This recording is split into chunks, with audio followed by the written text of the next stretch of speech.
प्रणाम, कैसन बानी? उम्मीद कर बानी हम आप पता बानी आज का बतिया वाला बानी। हम उ चीज बतिया वाला बानी जे रउआ लोग सोचल भी ना हो। हम अब बताई कैसे तो सुपर स्टार, पावर स्टार, दिग्गज स्टार लोग जे कि दिन भर में अब मिलियन ना पहुंचाता व्यूज उ लोग के। अब समझ ली लोगन कि उनकर का नीचे से होल हो गई बा गानवा में उ लोग के, जोन की सुबेरे डालुए गाना आ शाम तक अभी 6 लाख, 6.5 लाख, 5 लाख व्यू जाता। वो गाना के का कही आदमी नीचे से होले होल नु कह सकता लोग। गाना रहुए पवन भैया के जेके एक दिन में काल सुबह डलुए तो लगभग में शाम तक मिलियन पार हो गए रहुए गाना। और ई गाना जो अभी डाल हुए 17 घंटा 18 घंटा गाना डाल हो गए, अभी 6 लाख 6.5 लाख व्यू जाल हुए गाना पर। अब समझ सकता लोग कि एकर मतलब का भइल। अब में कुछ हो सकेला।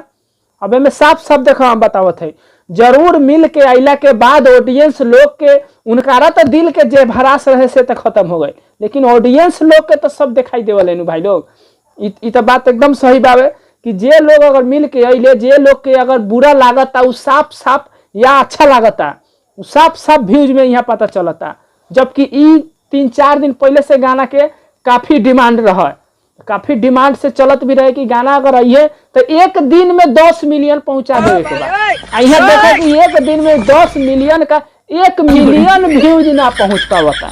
अब समझ जा लोग कि का प्रॉब्लम बउए कि एक दिन में जहाँ 10 मिलियन बात रहुए फैंस के खेसारी दिया के पहुंचा देवे के गाना के, वहाँ एक दिन में 1 मिलियन ना पहुंचा होता हुए। और पता बावे कि जब दोनों गाना एक बेर लॉन्च होला नु पवन भैया के खेसारी जी के, तो ओ में दोनों गाना में रेंगत रेंगत दोनों गाना ठीक ठाक चल जाला। लेकिन जब ई गाना बाद में अपलोड भइल तो पूरी एकदम बादे में चल गई। एक समझ सकता आखिर ऑडियंस तो उहे बावे जे पहले खेसारी लाल के रहे, जे पहले रहे पवन सिंह के, ऑडियंस आज भी उहे बा। लेकिन उनकर गाना एक दिन में पवन सिंह के मिलियन पार हो जाता है, इनकर जब मिलियन छुओ तो नहीं खा अभी।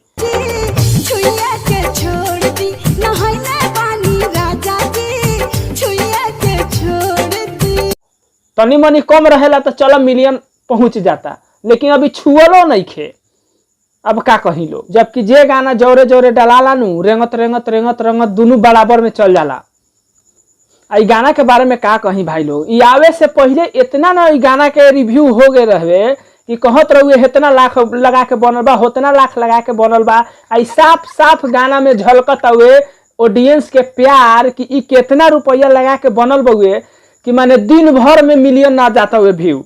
तो समझ सकता लोग कि कितना रुपया लगा के गाना में बनल रहुए। ई ना सोचे कि हम अपन ओपिनियन न देते, पब्लिक के ओपिनियन हम देते कि अगर गाना में कुछ खासियत रहे तो गाना जरूर दिन भर में मिलियन पार हो जाए। एगो छोट मोट कॉमेडी चैनल के अगर 10 मिनट के अगर वीडियो अगर डाले नू तो वो 10 मिनट के अगर वीडियो डालत तो एक दिन में मिलियन से ज्यादा पार हो जाता।